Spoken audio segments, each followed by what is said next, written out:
नमो नारायण, जय महाकाल, जय मां बगलामुखी। सभी मेरे दर्शकों का बहुत बहुत स्वागत है। आशा करता हूं आप सभी लोग स्वस्थ होंगे। मैंने अपने पहले के वीडियो में आपको बताया था शक्तियों के बारे में, उसी से रिलेटेड ही ये वीडियो है।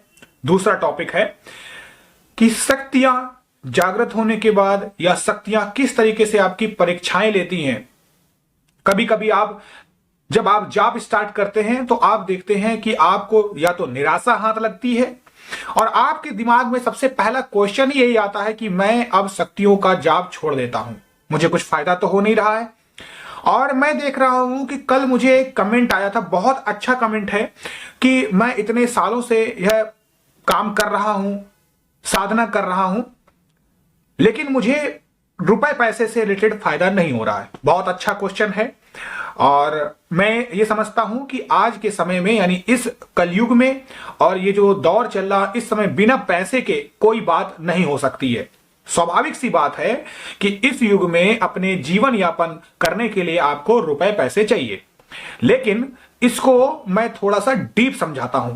देखिए, अगर आपका उद्देश्य सिर्फ भगवान को प्राप्त करना है, सिद्धियों को प्राप्त करना है और आपको रुपए पैसे नहीं चाहिए हैं, तो रुपए पैसे आपको कभी आएंगे भी नहीं, क्योंकि आपके दिमाग में यह अफर्मेशंस है कि मुझे रुपए पैसे नहीं चाहिए। यानी शक्तियों से आप उस प्रकार का मैनिफेस्टेशन नहीं कर रहे हैं, तब आपको रुपए पैसे नहीं मिलेंगे। और आपको क्या मिलेगा? आपको मिलेगी भक्ति, आपको मिलेंगे अनुभव, आपको मिलेंगे संकेत, आपको मिलेंगी सिद्धियां, आपके मंत्र जागृत होंगे। लेकिन अगर आप अपने दिमाग में यह स्वभाव से पहले से ही लेके चलते हैं कि मुझे शक्तियों से ये काम करवाना है, मुझे मंत्रों से ये काम करवाना है, मुझे ईश्वरी साथ चाहिए और उस साथ के साथ मुझे पैसों का भी हाथ चाहिए, तो आपको उसी हिसाब से काम करने होंगे। तो देखिए, साधना और ये जो मार्ग है स्पिरिचुअल का, इसमें सब कुछ मिलता है। इसमें वशीकरण मिलता है, इसमें आप किसी का मारण कर सकते हैं, इसमें किसी का उच्चाटन कर सकते हैं, इसमें किसी को आप स्तंभित कर सकते हैं, मोहनी कर सकते हैं, पैसे पा सकते हैं, विद्या प्राप्त कर सकते हैं, आप गवर्नमेंट जॉब पा सकते हैं। जो आपने सोचा होगा वो सब कुछ जो उसमें आता है, चाहे वो खूबसूरती हो, चाहे वो कोर्ट कचहरी हो, जमीन जायदाद का मुकदमा हो, सब चीज आप प्राप्त कर सकते हैं। लेकिन सबको प्राप्त करने के लिए आपके पास अलग अलग अलग अलग मंत्र दिए गए, अलग अलग साधनाएं दी गई हैं।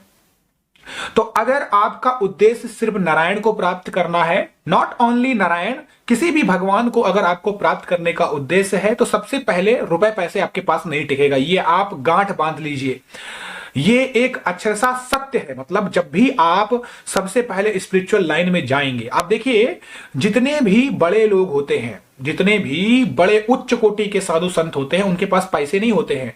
ये जो पैसे उनके पास आते हैं, जब वो कथावाचक, आप कथावाचक को मत देखिए, कथावाचक एक एक कथाओं का पैसा लेते हैं, तो वो कुछ भी हो कि चाहे वो दान कर रहे हो किसी को, या उन्होंने कुछ ऐसा वृद्धा आश्रम खोल रखा जहां पर वो अपना काम करते हो।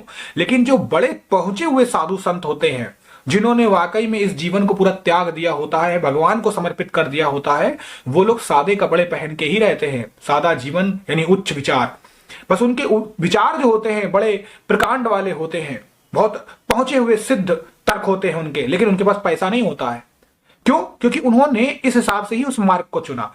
तो आपको ये डिसाइड करना है कि आपको क्या क्या मार्ग चाहिए, है ना, आपको क्या मार्ग चाहिए। तो सबसे पहले जब भी आपकी लाइफ में जो भी चीजें आती हैं, तो वो परीक्षा लेती हैं आपसे। आप देखेंगे कि परीक्षा के पहला प्रकार क्या होता है। जब भी आप सबसे पहले इस साधना में घुसेंगे, ये भगवान को पाने का दौर में जाएंगे, दिव्य शक्तियों के पास जाने की चेष्टा करेंगे, तो सबसे पहला आपके दिमाग में 10 दिनों के बाद यही क्वेश्चन आएगा कि सब बेकार है, ये कुछ नहीं होता इससे। और आप देखेंगे, आप पूजा अर्चना तो कर रहे होंगे, ये अजमाया हुआ मतलब एक्सपीरियंस है, अनुभव है। आप खुद मुझे कमेंट करके बताइए ये चीजें। आप जब भी पूजा पाठ करेंगे तो आप यही कहोगे अपने आप से कि चलिए एक बार और वीडियो किसी का खोलते हैं। फिर वो वीडियो खोलोगे, फिर वहां पर आप पढ़ोगे जो कुछ लोगों ने नेगेटिव कमेंट भी किए होंगे, जिन लोगों का काम केवल जहर घोलना है। अब उसमें से आपने 10 कमेंट अच्छे पढ़े और एक भी अगर आपने नेगेटिव कमेंट पढ़ा, तो आपके दिमाग में ये बात बैठ जाएगी, क्योंकि जो नेगेटिव चीज होती है वो हम पर जल्दी हावी होती है। यही तो कलयुग है। मतलब जो निगेटिव चीज होगी, अगर आपको दिन भर में आपको कोई बोलता है thank you thank you thank you thank you thank you, और उसी समय एक बार पूरे 24 घंटे के अंदर एक बार भी आपके ऊपर कोई गुस्से में या तो आपको कुछ अपशब्द कह देता है तो आपके दिमाग में वो अपशब्द बस जाएगा, यानी वो चीज जल्दी नहीं आएगी। तो ऐसे ही आप उस वीडियो में से जो कमेंट होंगे, एक भी कमेंट खराब होगा तब आपके दिमाग में हो जाएगा कि ये साधना बेकार है, तब आपके दिमाग में लगेगा क्या मैं छोड़ दूं। और यही होता है परीक्षण, यही शक्तियां परीक्षण लेती है कि ये जो हमारा पर्सन है, हमारा पुत्र है, ये हमारा साधक है, ये जो हमारा सीकर है, ये कितना वाकई में दृढ़ है हमारे लिए। वो अजमाती हैं शक्तियां। क्यों आप अजमा सकते हो जब मंत्र को भगवान के लिए प्रार्थना कर सकते हो कुछ सिद्धि के लिए, तो क्या वो शक्तियां नहीं अजमा सकती हैं? कि भाई आप बताइए कि जैसे जितनी भी जनता है हमारी 1.5 करोड़, 100 करोड़, 101 करोड़, क्यों आपको चुने? ऐसा क्या है आप में, है ना? तो यही शक्तियां, सिद्धियां सबसे पहले आपसे काम करवाती है। दूसरा बात आती है, आप देखेंगे उसी समय आपको जम्हाई आएगी, नींद आने लग जाएगा, आपको लगेगा छोड़ देता हूं बहुत।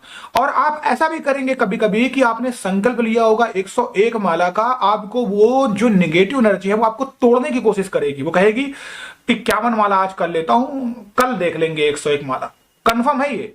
आप एक काम करिए, छोटा सा एग्जांपल, आप हनुमान चालीसा का 100 पाठ का किसी भी महीने में एक बार संकल्प लेके देख लीजिए। आप देखेंगे कि 3-4 घंटे जो लगते हैं उसमें से 1 घंटे में ही आपकी जान निकलने लग जाएगी। आप बोलोगे काश मैं गेम खेल रहा होता, काश मेरे दोस्त मेरे पास होते, इस समय मैं वहां होता। मतलब आपका दिमाग लेके जा रहा है, क्योंकि जैसे जैसे आप मंत्र का जाप पढ़ते हैं तो आपका ऑरा कंप्लीट होता है और वह शक्ति चाहती नहीं है कि आपको इस लायक बना दिया जाए, क्योंकि आपके दिमाग में वही बसा हुआ है कि मुझे सोना है, मुझे रात तक टीवी देखनी है, मुझे मोबाइल चलाना है।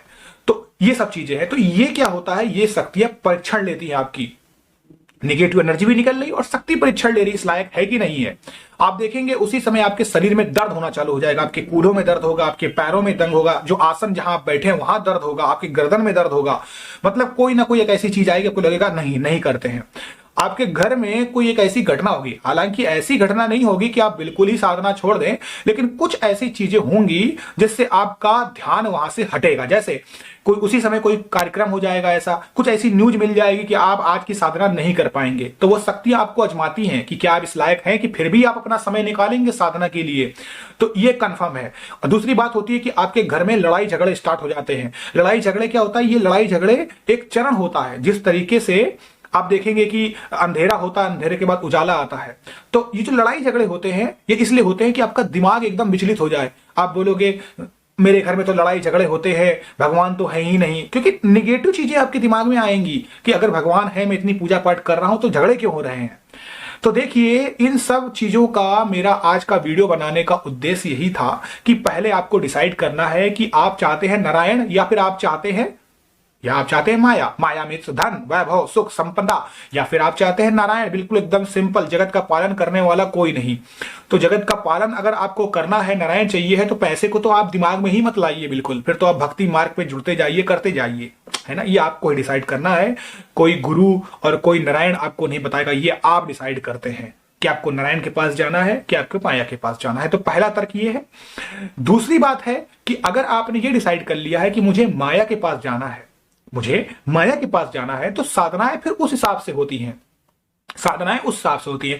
फिर साधनाओं का एक दौर चलता है, एक क्रम चलता है कि आप जब साधनाएं करेंगे तो अपने दिमाग में ऐसा लेके ही चलेंगे। जैसे अगर एक एग्जांपल, मैं बगलामुखी का साधक हूं, तो अगर मैं मंत्र पढ़ता हूं हलरीम, तो मैं मंत्र पढ़ूंगा हलरीम, लेकिन मेरे दिमाग में चलेगा मनी, पैसा। तो ये मैं क्या कर रहा हूं, ये मैं उस मंत्र से रिक्वेस्ट कर रहा हूं, समझ लो, ये फोर्स कर रहा हूं, समझ लो, मैं एक अफर्मेशन के तरीके से उस मंत्र से, उस शक्ति से पैसे की डिमांड कर रहा हूं।